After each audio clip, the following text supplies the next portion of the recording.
Hello everyone, welcome to easy study for you. Generally मैंने देखा है बहुत सारे स्टूडेंट का एक ड्रीम होता है कि वो एक सक्सेसफुल इंजीनियर बने, इसलिए वो इस इंजीनियरिंग की दुनिया में आ तो जाते हैं, लेकिन उनको एक अच्छा प्लेटफॉर्म ना मिलने के कारण वो इस मॉडर्न युग से बहुत पीछे रह जाते हैं। तो हे गाइज, मैं अश्वनी आज आप लोगों के सामने लेकर आया हूँ एक ऐसा प्लेटफॉर्म जहाँ ये मायने नहीं रखता कि आप कितने कमज़ोर हैं, चाहे वो दिल से हो या दिमाग से, आप एक सक्सेसफुल इंजीनियर बन सकते हैं। मैं यदि बात करूं इंजीनियरिंग की तो सबसे पहले हमारे सामने आता है मैथमेटिक्स। मैथमेटिक्स एक ऐसा कॉमन प्रॉब्लम है जो लगभग 90% स्टूडेंट में देखा जाता है। तो दोस्तों, अब आपको टेंशन लेने की कोई ज़रूरत नहीं है। मैं आपके लिए लेकर आया हूँ मैथमेटिक्स, जिसमें आपको हर एक टाइप का कंटेंट अवेलेबल होगा, चाहे वो BS ग्रेवाल से हो, चाहे वो झुनझुनवाला से हो, चाहे वो अप्लाइड मैथमेटिक्स हो, और इससे रिलेटेड जो भी कंटेंट होगा सब आपको इस YouTube चैनल पे मिलेगा। इसलिए प्लीज़ आप लोगों से मेरा एक रिक्वेस्ट है कि आप लोग इस चैनल को सब्सक्राइब करें और ज़्यादा से ज़्यादा अपने दोस्तों के साथ शेयर करें। प्लीज़ आप लोग इस वीडियो को लास्ट तक देखिएगा। अब मैं स्टार्ट करने वाला हूँ मैथमेटिक्स का मोस्ट इम्पॉर्टेंट टॉपिक, ट्रिगोनोमेट्री। इस वीडियो को देखकर आप ट्रिगोनोमेट्री के बेसिक फार्मूला को खुद से क्रिएट कर पाएंगे। तो चलिए शुरू करते हैं। मान लिए कि ये एक यूनिट सर्कल है। यूनिट सर्कल कहने का मतलब जिसका कि रेडियस 1 होना चाहिए। ये एक यूनिट सर्कल है जिसका कि सेंटर XY कोऑर्डिनेट के ओरिजिन पे है। यहाँ XY कोऑर्डिनेट के ओरिजिन पर इसका सेंटर है, और इस सर्कल के किसी बिंदु पर मान लिए P एक कोई बिंदु है जिसका कि कोऑर्डिनेट दिया हुआ है A और B। अब यहाँ एक A से इसके ओरिजिन का रेडियस कितना है, 1 सेंटीमीटर, ठीक है। उसके बाद angle AOP equal to x radian. यहाँ से एंगल AOP इसका एंगल जो दिया गया है वो x रेडियन दिया हुआ है, ठीक। तो अब हम लोग एक परिभाषित हम लोग जानते हैं कि cos थीटा बराबर, जैसे देखिए cos थीटा बराबर क्या होता है, आधार बटे कर्ण।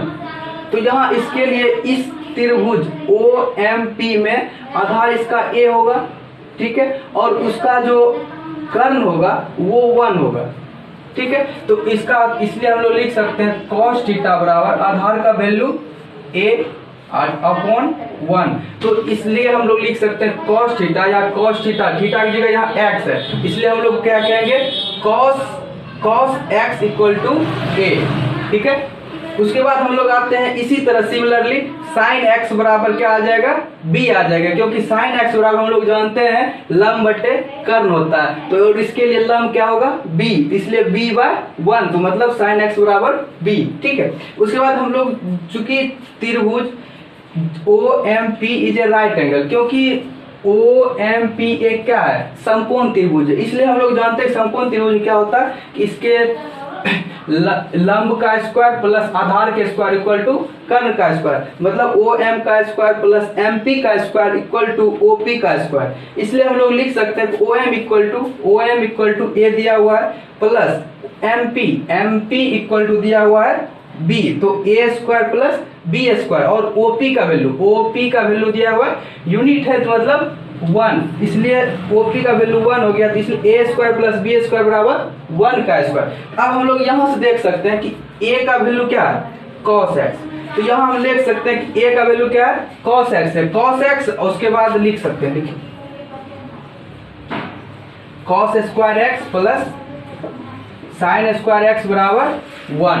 तो इसी को हम लोग क्या लिख सकते हैं, sin square x plus cos square x बराबर 1, जो कि हम लोग का बेसिक ट्रिगोनोमेट्रिक फार्मूला होता है, cosine square x plus cos square x बराबर 1।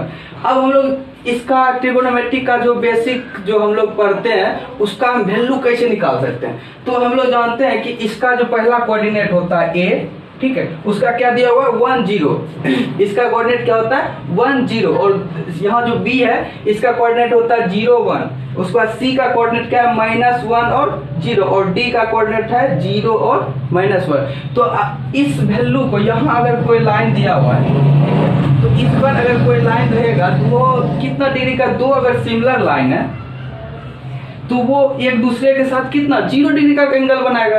तो इसलिए अगर हम लोग यहाँ कोऑर्डिनेट की बात करें तो ऐसे भी कोऑर्डिनेट दिया रहता है cos x, sin x। तो इस अनुसार देखें तो cos x के जगह हम लोग क्या वैल्यू देंगे 0 डिग्री, तो cos 0 का वैल्यू क्या हो जाएगा 1, यहाँ अगर cos x देंगे यहाँ sin x देंगे तो cos 0 का वैल्यू क्या हो जाएगा 1 और sin 0 का वैल्यू क्या हो जाएगा 0, यहाँ इसीलिए लिखे हैं। अगर कोऑर्डिनेट a 1 0 है तो cos 0 का वैल्यू 1 हो जाएगा और sin 0 का वैल्यू 0 हो जाएगा। अब हम लोग आते हैं यहाँ इस पे कोऑर्डिनेट b है ना, y कोऑर्डिनेट के यहाँ पॉइंट बी पे, तो इसका कोऑर्डिनेट क्या दिया हुआ है 0 और 1। तो ये मेरा यहाँ से ये मेरा 0 डिग्री है, इस पे जब ये एंगल यहाँ बनाएगा तो ये 90 डिग्री होगा। तो cos मतलब साइन π/2, तो cos π/2 का वैल्यू क्या हो जाएगा, पहले 0 है फिर 1 है तो cos π/2 का वैल्यू 0 और sin π/2 का वैल्यू 1। उसी प्रकार फिर हम यहाँ आ जाए यहाँ से यहाँ तक का, तो ये 180 डिग्री का कोण बनाता है मतलब पाई। तो इसलिए हम लोग कह सकते हैं cos पाई का वैल्यू -1 और sin पाई का वैल्यू 0। अब हम लोग अगर यहाँ से घूम के यहाँ आ जाए तो वो कितना डिग्री का कोण बनाएगा 270 डिग्री, या अगर इधर से घूमे तो वो मेरा -90 डिग्री। तो इसके लिए हम लोग लिख सकते हैं cos 3π/2 = 0 और sin 3π/2 = -1।